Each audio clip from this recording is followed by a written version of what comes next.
If, like me, you haven't got the available cash to go and burn on all the best hiking and camping gear, but you're desperate to get out there and have a go at it, well, you've come to the right place. I was the same a couple of months ago. Look what I did.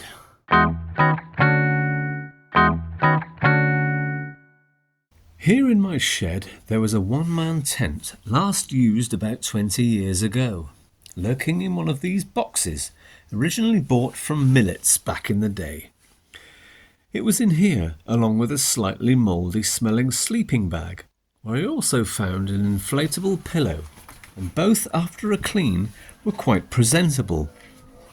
I found another on eBay for £6, and on the trail I stick them together in an old pillowcase.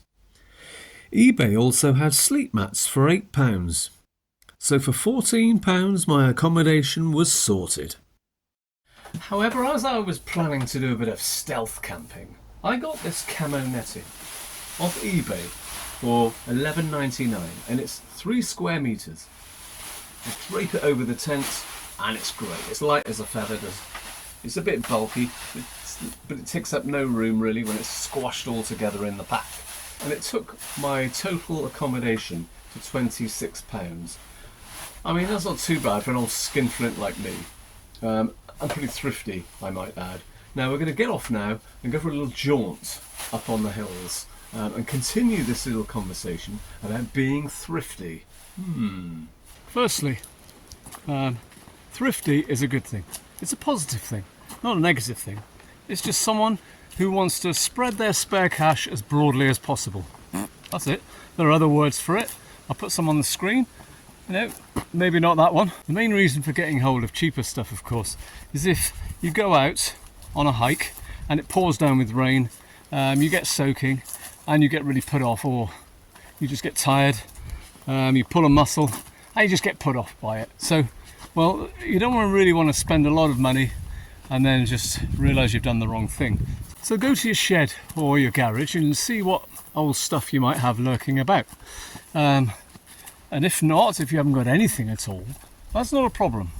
Or you can ask family members, friends. Everyone's usually got something to do with camping or hiking.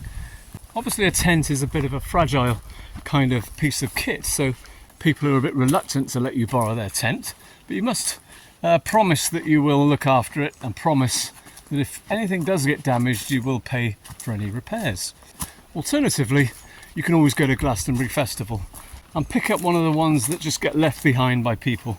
I was reading recently online after the last festival that someone left a Berghaus Air 8 which retails at £1,100, just left.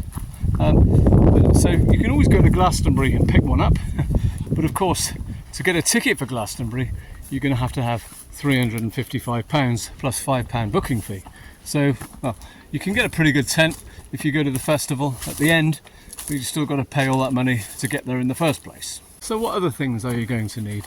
Well, you're going to need a backpack, and I got mine off eBay for £8. So, what else? Clothing. Okay, so I looked around the charity shops and I found some Rohan trousers for £6, which was a bit of a bargain. And then I didn't find any fleece tops that I really liked. Found one in Mountain Warehouse in the High Street for £9.99, a little thin black one, which I'm wearing now, wearing it all now. And yeah, you can pick things up dirt cheap like that.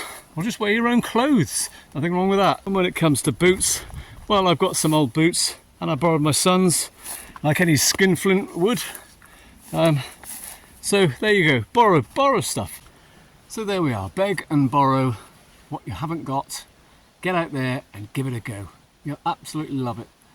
Put in the comments below if you've got any other thrifty ideas that we don't know. And gradually get your own gear and improve on your whole kit. Get out there and enjoy it. Happy hiking.